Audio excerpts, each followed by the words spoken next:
Hello people of the world, if you are new here, my name is Brunel. For everyone else, well, thank you for coming back. I appreciate it as usual, and thank you for joining me. So for those of you who are like me, who have got oily skin, or if you're really like me, you have extremely oily skin, so normally you kind of stay away from highlighters. I do anyway, especially liquid highlighters. I see those and I just think oil, and let's face it, I produce enough oil anyway. I don't need any extra help, thank you. So when I see all those videos of people doing the glow and including their their highlighters with their foundation, I'm just like, no, we don't go anywhere near that. This is how to apply liquid highlighter if you have got extremely oily skin. This is a little trick that when you hear, when you see it, you're gonna think, oh, well, yeah, well, of course that makes sense. But just a disclaimer, does this mean from now on that you are not going to get oily, that you need to know makeup's not going to melt off and so on? No, it does not. What it means is that your highlighter is going to last for longer than you would have normally expected it. And for me, generally speaking, I don't wear this highlighter during the day unless I'm going to a specific event for a certain amount of hours, or actually I'll go out in the evening, and I prefer it in the evening so I can, when I'm out in the band, the lighting's hit certain ways, I can see that little pop of showing and, enhancing my my cheekbones and so on. So if it's a normal day, I'm going to be going out during the day, I work, and I'm going to be good out for a good 8 to 9 hours, I would not actually put my liquid highlighter. You do you if you want to try that, but for me, no. For me, it's a maximum of 5-6 hours out, and then for me, I'm happy to use this highlighter. The secret to applying a liquid highlighter, now that I've been chatting away for so long, is powder. Ta-da! Yes.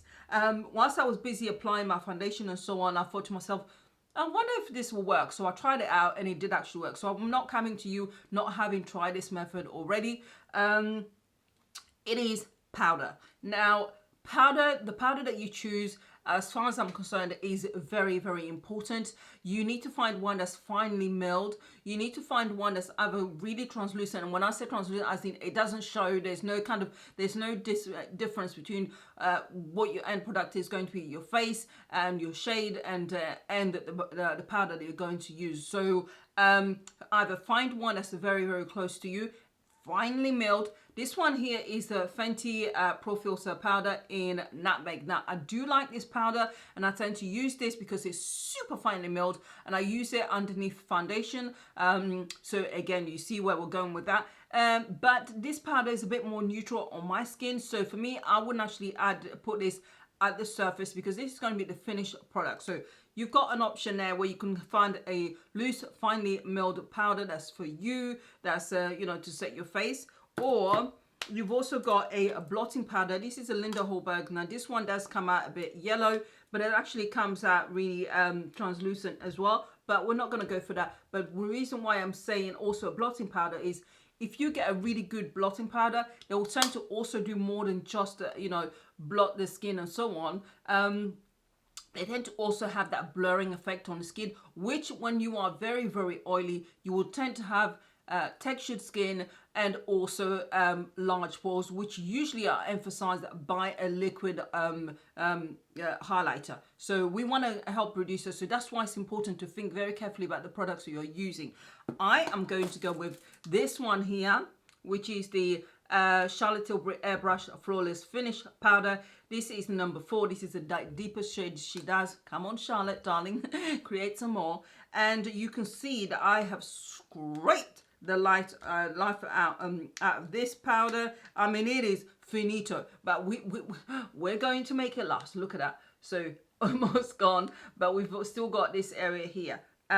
So pick your powder very, very carefully. I also want to go with this because this is the kind of powder once I finish my face, this is what you see on my face, and it actually works really well. It's got enough warmth in there, so I don't need to add anything else on top of it. That's why I've chosen this powder, and also it really does make your skin look airbrushed. Now, normally I have a Linda Hallberg powder puff, but unfortunately I can't find out. I've got 2 of them. I can't find either of them. So I'm going to use this, which is a sponge.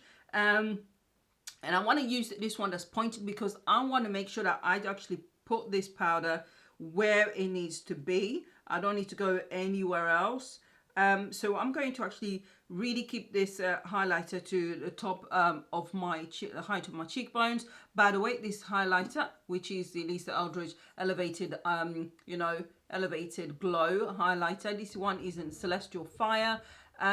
This one does more than just highlight your face. It also has skincare ingredients in here, which also, once you apply it, leave it for a little while, it will have that tightening effect, which will help again with those large pores and also textured skin. So yeah, chosen all the items very carefully. So I'm just applying that. I've got enough there on the sponge, and I'm just going to tap that and push it.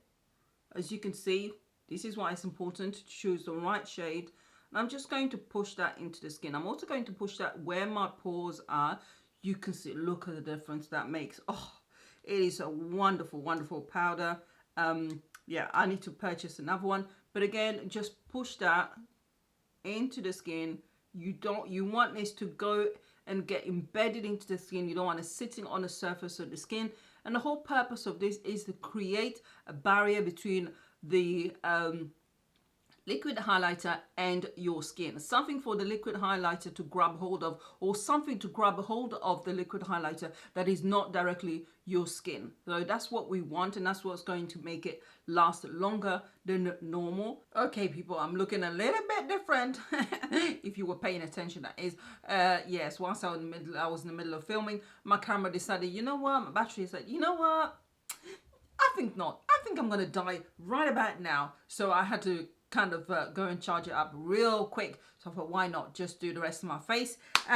So there you have it. By the way, if you also wanted to even increase that longevity even a little bit more, this is where you could actually put, if you've got powder blush as well, you can put another, you know, you can put that on. Again, that's creating another layer for which you'll be able to use to put a barrier against your skin.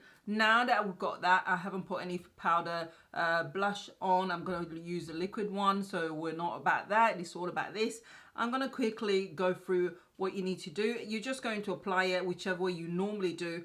I'm actually going, because it's going to sit on the surface of my skin, and it said I'm going to put just a tiny amount, and literally I'm going to put a little tap. And that's it. I'm not necessarily someone who wears, I'm gonna have to increase that, make them a bit more even. So I'm not someone who normally wears highlighters. I think I'll be a lot happier with a highlighter in the winter time. I know that highlighters are more summer and so on, but you got to take into account the kind of skin that you have and be realistic. So I'm just gonna have that, and I'm just gonna tap that very gently.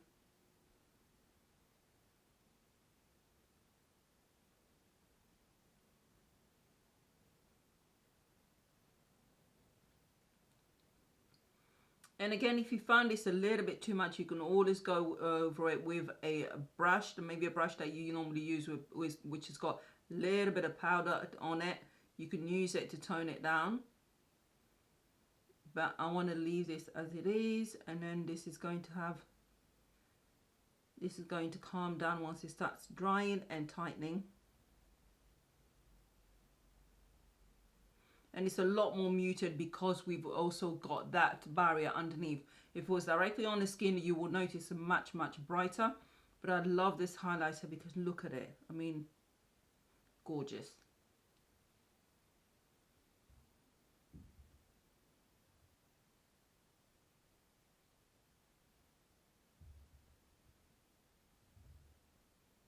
And there you have it. We're done. I mean, I'm going to apply blush, but that's off camera and we don't need to see that. But yeah, so the application and the actual hack itself is nice and simple. What's important is you picking the right product to put on your face. The closer to your skin tone it is, the better off it is. You need it to be finely milled because you don't want to create any kind of more texture on top of your skin, and you need to make sure that you really push it into your skin so it gets embedded into the skin, so it's a super thin layer, almost the same as your skin, before you then apply that highlighter. And I love this highlighter because it does look a lot more emphasized here, but I've got a, you know, a couple of soft boxes here and a ring light here, which is set very, very low as you can get without turning them off, but still you can see the emphasis there. But in normal daylight, it's just got that kind of natural glow that's just really soft and beautiful. Absolutely love it as far as liquid highlighters go. Pick your liquid highlighters very carefully as well. Have a look at the ingredients, and if it's a high content of oil in there, I'd probably leave that one alone, because that's not going to last. No amount of powder that you place on your face is going to make it last, so just be mindful. But other than that, people, thank you very much for watching. Stay safe wherever you are, and again, if you find it useful, please like and yeah, share. Bye.